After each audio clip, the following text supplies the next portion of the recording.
lagi ngeliat video kita, Bu. WO sudah, ya kan? Budget sudah, baju sudah, make up sudah. Apa lagi, Bu? MC belum dah. Oh iya, saya dong narasumbernya kalau gitu.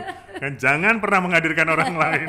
Baiklah, kita bahas tentang MC Wedding nih kali ini di episode ini. Sebelum kita mulai, silahkan untuk subscribe, like, share di channel Diani Pranata. Jangan lupa juga untuk follow Instagram @dianipranata.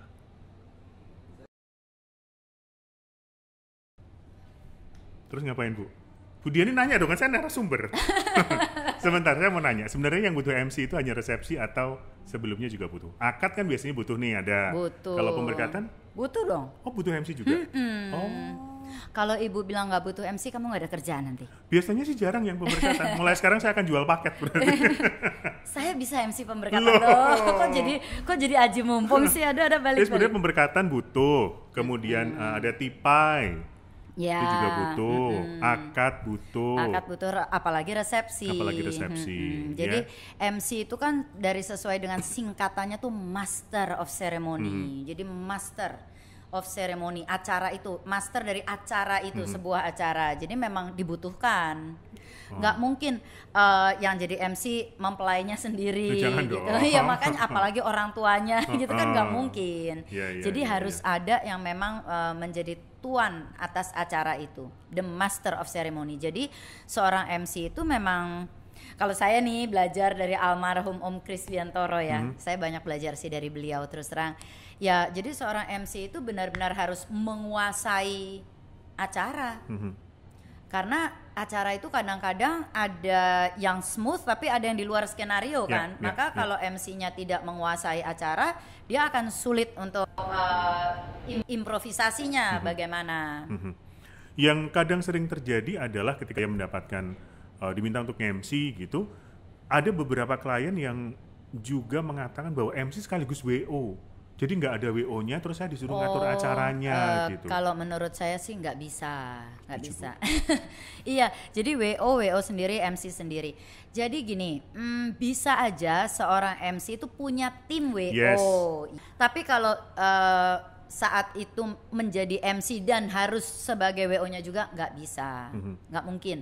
Atau saya punya murid yang penata rias, jadi pernah belajar sama saya WO, tapi dia sebenarnya penata rias. Nah saya juga bilang harus milih pada hari H, mau sebagai penata rias atau mau sebagai WO, nggak mungkin double. Betul, betul. Sejauh pengalaman Bu Diani di wedding organizer, MC seperti apa yang menurut WO mudah diajak kerjasama?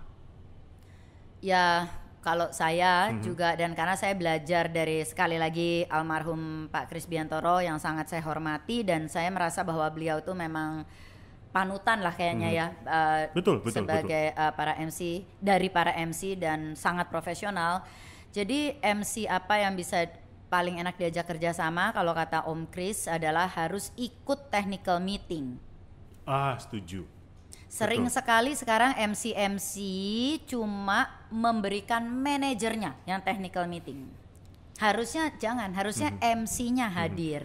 Karena tadi yang seperti Diani katakan, di hari H you never know apa yang akan terjadi. Nah kalau cuma ngandelin cue card dari manajer atau WO, itu gelagapan sendiri. Yang mungkin cue card itu saat itu tidak sempat diganti gitu. Kayak misalnya mungkin orang tua pengantin sakit hari H, kita masih ngandelin cue card gitu, padahal tuh udah, oh bukan ayahnya ini, karena kita technical meeting kan udah saling kenal, setidaknya MC tahu lah orang tua pengantin yang mana. Betul. Nah dia bisa setidaknya walaupun belum dapat bocoran bahwa yang ganti ini pamannya, tapi nggak disebut ini adalah ayah mempelai, karena dia nggak tahu kalau nggak ikut technical meeting. Nah seperti itu sih. Menambahkan tentang technical meeting, sejauh pengalaman saya ini juga membantu untuk bikin bonding nih sama mempelai, sama keluarga. Betul. Lebih kenal dan maunya seperti apa. Tahu penyebutan namanya yang benar seperti apa. Betul. Karena seperti ambil contoh Rose ya, saya punya tim, sorry ya Rose. Maaf ya harus ya. Tapi ini contoh yang ini, namanya tulisannya Rose, panggilannya tuh Rose gitu. Tapi Bukan kan Rose. bukan Rose. Oh, Nah iya, iya. kalau di pernikahan itu kan, nah ini juga salah satu yang dikatakan Om Kris, MC tidak boleh salah penyebutan Exactly. nama. Betul. Iya, jadi Seperti saya itu namanya Daniel Wibowo, panggilannya heh gitu. Jadi nggak boleh salah menyebutkan nama.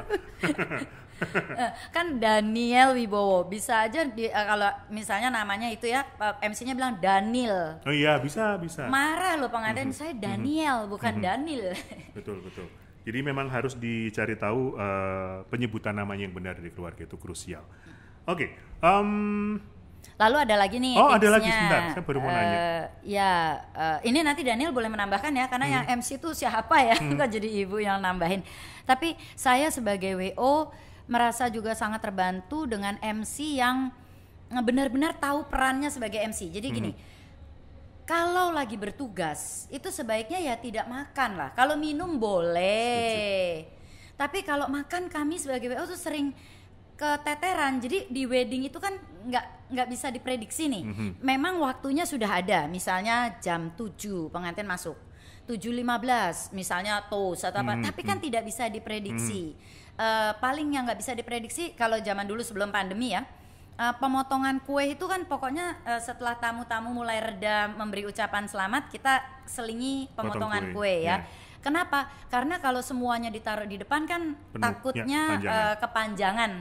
Jadi ada tamu yang udah, aduh saya mau ke pernikahan yang berikut tapi ini nggak kelar-kelar acaranya, doa, toast, potong kue. Nah makanya kan kita suka taruh potong kue di tengah ya.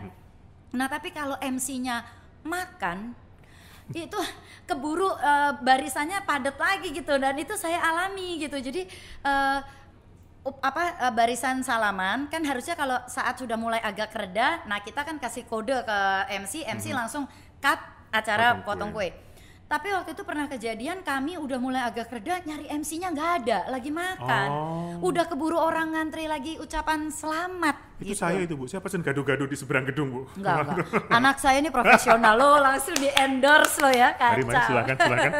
Satu yang menjadi pilihan juga ketika memilih MC saya rasakan adalah sesuaikan dengan nuansa acaranya, vibe-nya mau seperti apa gitu. Kadang-kadang ada mempelai yang kepengen, pokoknya cerah ceria, joget-joget, nge-games gitu ya. Iya. Ya jangan pilih MC yang resmi, yang tenang gitu. Pun juga sebaliknya gitu, ketika memang Anda kepengen yang acaranya tenang, anggun iya, gitu. jangan MC yang memang jingkrak-jingkrak, karena memang tiap MC berbeda. Saya harus akui itu Daniel nggak apa-apa ya saya ngomong, termasuk salah satu MC yang bagus di pernikahan ya.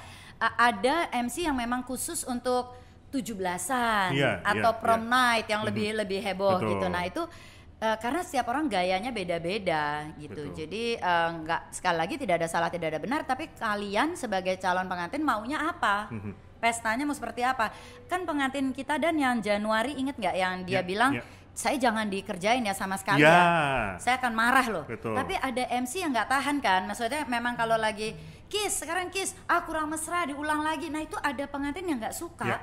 Saya maksudnya nggak usah gitulah gitu, tapi ada pengantin yang justru memang suka gitu. Jadi kembali lagi mungkin cari yang sesuai ya. Yang sesuai. Saya misalnya.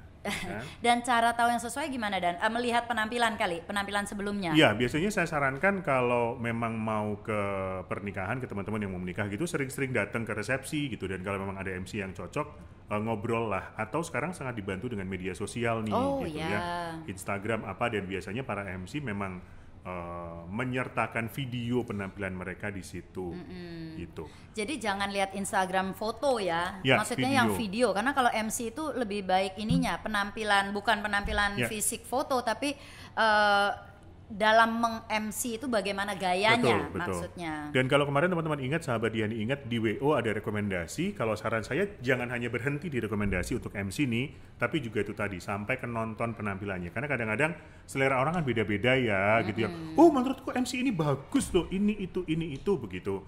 Ngelihat nggak cocok nih, suaranya kurang begini, suaranya terlalu begini gitu. Jadi memang harus menyaksikan langsung penampilannya seperti apa, at least lewat video.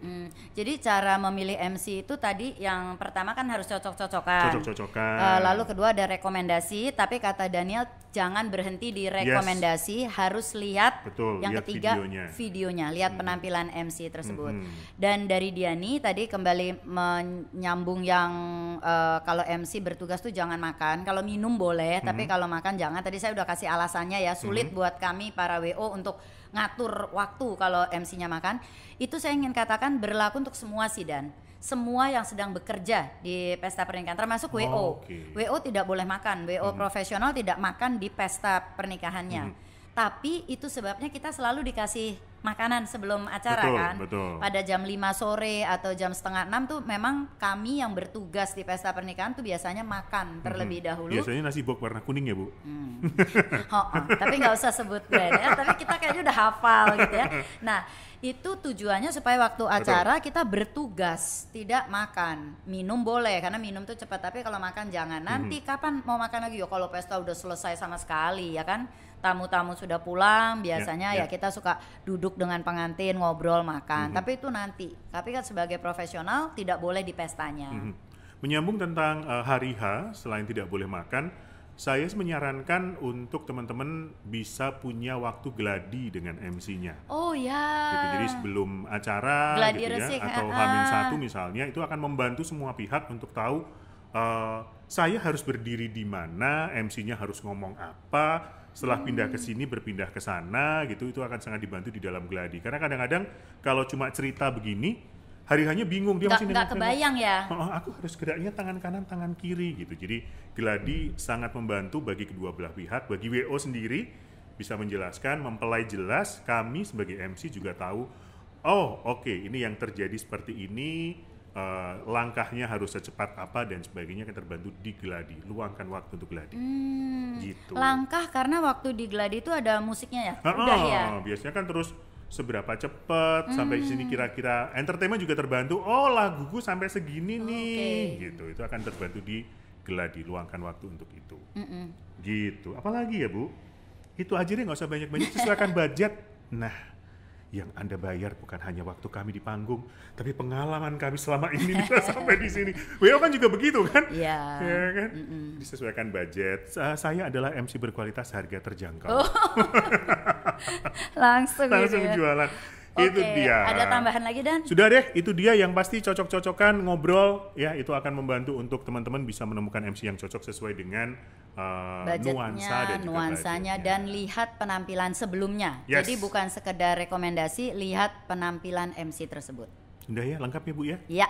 Oke, kita pamit di sini. Silahkan untuk tonton episode-episode lainnya di podcast Dunia Diani. Like, share, subscribe, nyalakan loncengnya, dan silakan follow Instagram @dianipranata. Banyak giveaway menarik yang masih akan terus diberikan. Kapan? Rahasia ya, follow aja dulu.